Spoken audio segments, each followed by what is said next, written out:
एक लड़का Arif street light के नीचे पढ़ रहा है। क्लास में बच्चे उस पर हंस रहे हैं। रिजल्ट की स्क्रीन पर फेल लिखा दिखता है। उसकी माँ की प्रेरणा देती हुई आंखें। IAS टॉपर की लिस्ट में रैंक 1 के सामने आरिफ का नाम। क्या एक ऐसा लड़का जिसे पूरा गांव नालायक कहता हो, जिसके पिता खेतों में मजदूरी करते हो और माँ दूसरों के घरों में काम, जिसके पास पहनने को जूते तक न हो, क्या वो लड़का IAS टॉपर बनने का सपना देख सकता है?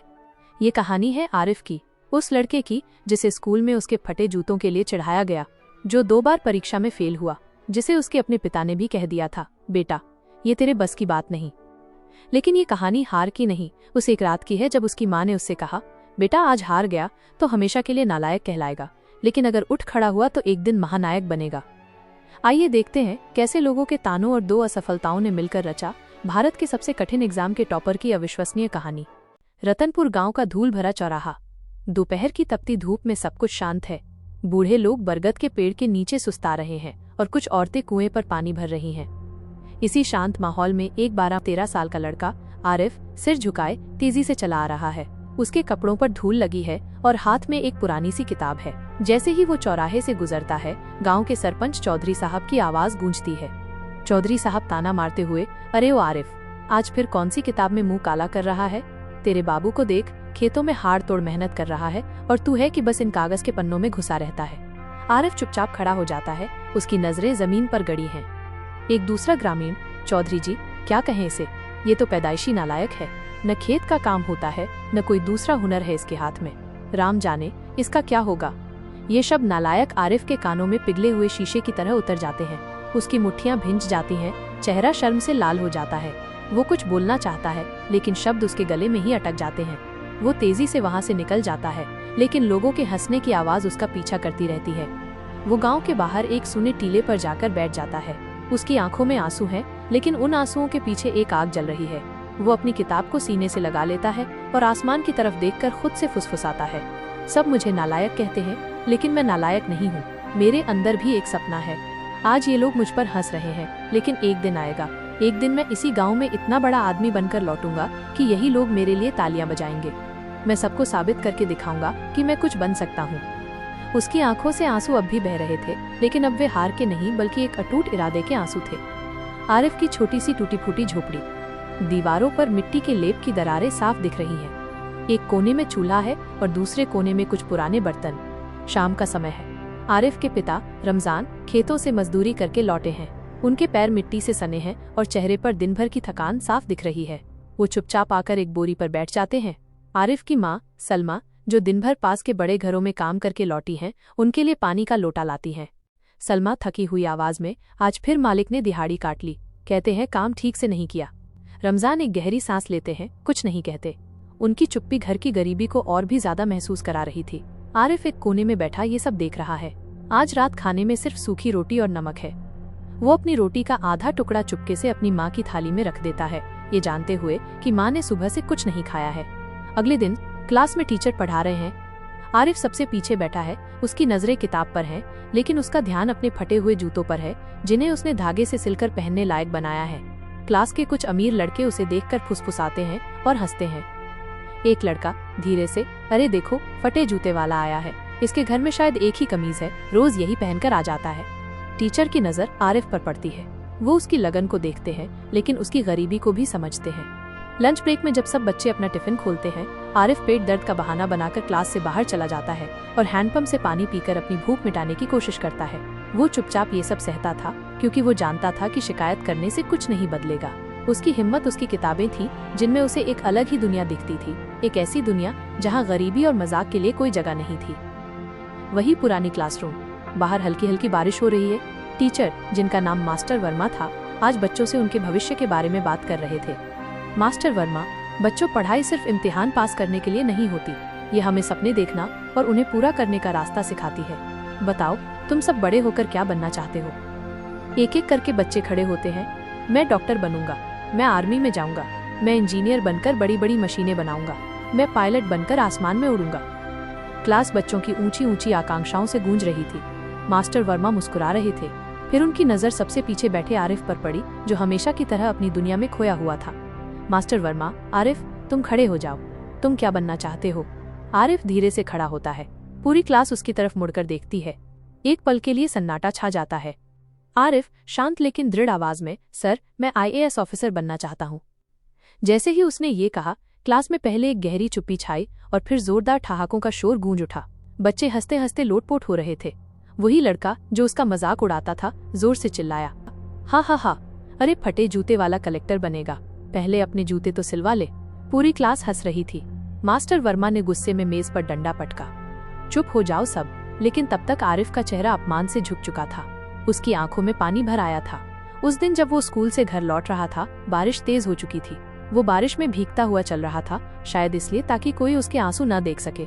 बच्चों के हंसने की आवाज उसके कानों में गूंज रही थी, लेकिन उस अपमान ने उसके अंदर की आग को बुझाने की जगह और भड़का दिया था। जितना हंसना है हंस लो। आज तुम सब मुझ पर हंस रहे हो, लेकिन एक दिन मैं इसी वर्दी को पहनकर दिखाऊंगा। ये सिर्फ मेरा सपना नहीं, अब ये मेरी जिद है। मैं बनूंगा, मैं IAS ऑफिसर बनकर दिखाऊंगा। उस दिन बारिश के पानी ने उसके शरीर की धूल धो दी थी और अपमान की आग ने उसके मन के सारे डर। रात का समय, पूरा गांव सो रहा है, लेकिन गांव के बाहर लगी एक अकेली स्ट्रीट लाइट के नीचे एक परछाई झुकी हुई है। ये आरिफ है। घर में बिजली नहीं थी तो यही पीली रोशनी उसका सहारा थी। कीड़े मकोड़े उसके चारों ओर भिन भिना रहे हैं। पूरा ध्यान किताब के अक्षरों पर है। वो एक एक शब्द को ऐसे पढ़ रहा था जैसे कोई प्यासा पानी पीता है। पैसे नहीं थे तो वो शहर की पुरानी लाइब्रेरी में जाता। लाइब्रेरियन एक बूढ़े और दयालु व्यक्ति उसकी लगन देखकर उसे वो किताबें दे देते थे जो फट चुकी होती थी या जिन्हें कोई पढ़ता नहीं था। आरिफ उन किताबों को किसी खजाने की तरह संभाल कर रखता। सालों की इसी तपस्या के बाद वो दिन आया जब उसने पहली बार IAS की परीक्षा दी। उसे पूरी उम्मीद थी, उसने अपनी पूरी जान लगा दी थी, लेकिन जब रिजल्ट आया तो लिस्ट में उसका नाम नहीं था। वो फेल हो गया था। ये खबर गांव में आग की तरह फैली। वही लोग जो उसे ताने मारते थे आज मजे ले रहे थे। चौधरी साहब, मैंने तो पहले ही कहा था, ये नालायक है। अरे गधे को घोड़ा बनाने की कोशिश करोगे तो यही होगा। बाप मजदूरी कर रहा है और बेटा अफसर बनने के सपने देख रहा है। आरिफ टूट गया था, लेकिन उसने हिम्मत नहीं हारी। उसने दोगुनी मेहनत से फिर तैयारी शुरू की। 1 साल और गुजरा। उसने फिर परीक्षा दी, लेकिन किस्मत ने इस बार भी साथ नहीं दिया। वो कुछ ही नंबरों से रह गया। इस बार की हार पहली हार से ज्यादा दर्दनाक थी। अब सिर्फ गांव वाले ही नहीं, उसके अपने घर वाले भी उसका साथ छोड़ने लगे थे। रमजान दुखी होकर, बेटा अब छोड़ दे ये सब, देख अपनी हालत, तू आधा हो गया है पढ़ पढ़कर। हम गरीब लोग हैं, हमारे नसीब में बड़े सपने नहीं होते। चल मेरे साथ खेतों में काम कर, 2 वक्त की रोटी तो मिलेगी। अपने पिता के मुंह से ये सुनना आरिफ के लिए सबसे बड़ा सदमा था। उसे लगा जैसे वो सच में हार गया है। वो अपने छोटे से कमरे में बंद होकर बस रोता रहा। वही अंधेरी रात, वही झोपड़ी। आरिफ अपने बिस्तर पर पड़ा फूट फूट कर रो रहा था। उसकी सारी हिम्मत जवाब दे चुकी थी। उसे अपने पिता के शब्द, गांव वालों के ताने और अपनी 2 साल की बर्बाद हुई मेहनत याद आ रही थी। उसे लग रहा था कि वो सच में नालायक है। तभी दरवाजा खुला और उसकी माँ सलमा अंदर आई। उनके हाथ में दूध का एक छोटा सा गिलास था। उन्होंने गिलास पास रखा और आरिफ के सिर पर प्यार से हाथ फेरने लगी। सलमा धीमी ममता भरी आवाज में, क्यों रो रहा है मेरा शेर? थक गया? आरिफ ने रोते हुए कहा, माँ मैं हार गया, मुझसे नहीं होगा। पिताजी ठीक कहते हैं, ये सब मेरे बस की बात नहीं, मैं सच में नालायक हूँ। सलमा मुस्कुराई। उनकी आंखों में आंसू थे, लेकिन आवाज में एक अद्भुत शांति थी।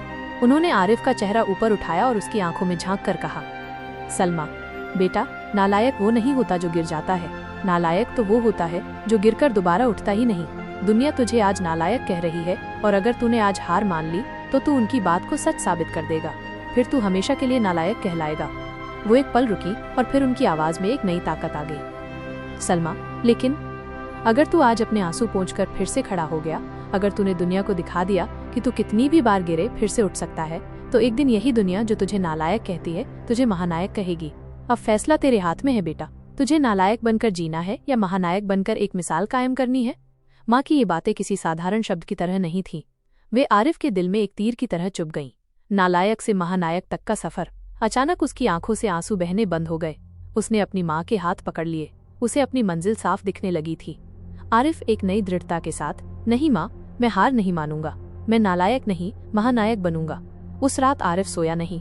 उसने अपनी सारी किताबें फिर से निकाली और एक नई ऊर्जा के साथ पढ़ने बैठ गया।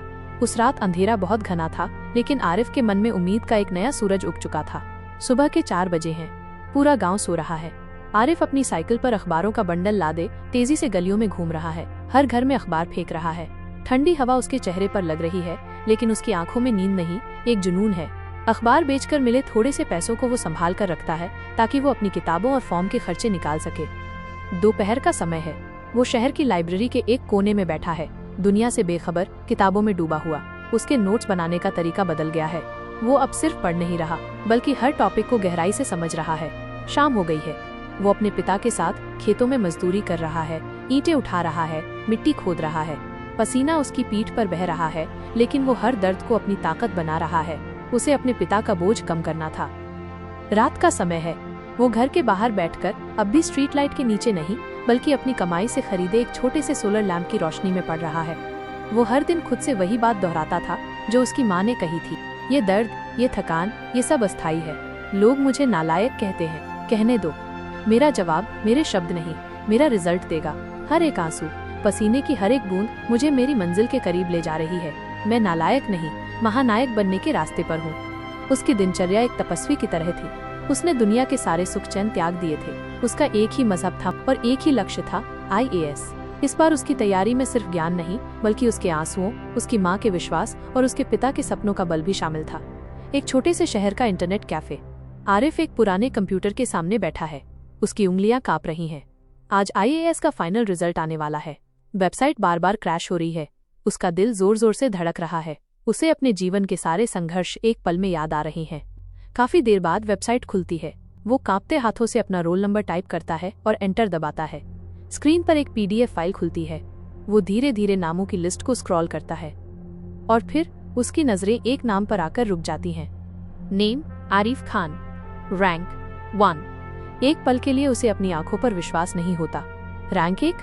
वो स्क्रीन को घूरता रहता है। उसकी आंखों से आंसू बहने लगते हैं। ये खुशी के आंसू थे, जीत के आंसू थे, सालों के संघर्ष के सफल होने के आंसू थे। वो वहीं घुटनों के बल बैठ जाता है और ऊपर देखकर शुक्रिया अदा करता है। ये खबर गांव में पहुंचते ही जैसे भूचाल आ गया। किसी को यकीन नहीं हुआ। आरिफ, रमजान का बेटा?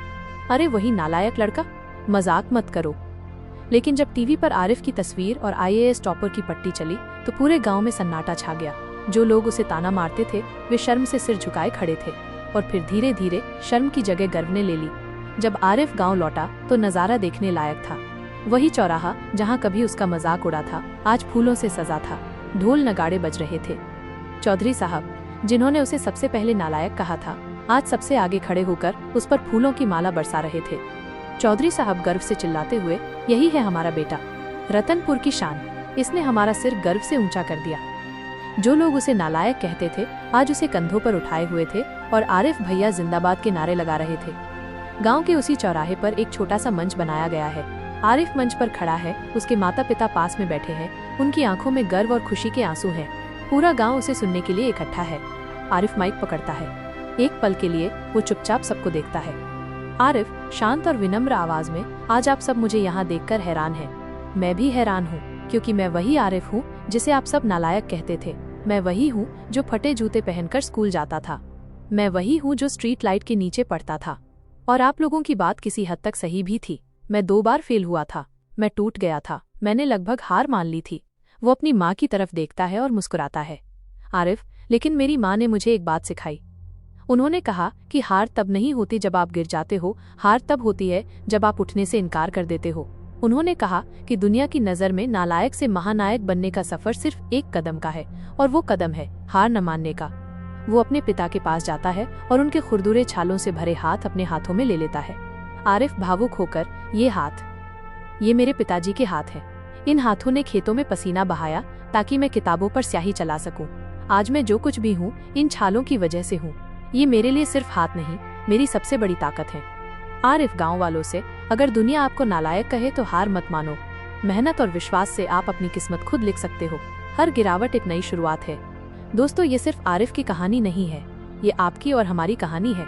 अगर जिंदगी में लोग आपको नीचा दिखाएं, आपका मजाक उड़ाएं, तो निराश मत होना, क्योंकि लोगों के ताने आपकी हार नहीं बल्कि आपकी सबसे बड़ी जीत का कारण बन सकते हैं। बस मेहनत करते रहो, खुद पर विश्वास रखते रहो। एक दिन पूरी दुनिया आपको सलाम करेगी। आरिफ की कहानी हमें याद दिलाती है कि शब्द कितनी गहरी चोट पहुंचा सकते हैं, लेकिन वही शब्द हमें मजबूत भी बना सकते हैं। मैं आप सबसे पूछना चाहता हूं, क्या आपने भी कभी ऐसा ताना सुना है जिसने आपको चुपचाप और मेहनत करने के लिए मजबूर कर दिया? अपनी कहानी नीचे कमेंट्स में शेयर करें। मुझे आपके अनुभव पढ़ने का इंतजार रहेगा। ये कहानी एक सबूत है कि सच्ची लगन से कुछ भी हासिल किया जा सकता है। अगर आरिफ की ये प्रेरणादायक कहानी आपके दिल को छू गई हो तो इस वीडियो को लाइक और अपने दोस्तों के साथ शेयर जरूर करें, क्योंकि शायद आपकी एक शेयर किसी और की जिंदगी में उम्मीद की किरण जगा दे। और ऐसी ही और कहानियों के लिए जो आपके दिल में जोश भर दे, इस चैनल को सब्सक्राइब करना ना भूलें और बेल आइकन दबा दें। आपका एक एक लाइक, शेयर और सब्सक्राइब हमें और मेहनत करने की प्रेरणा देता है।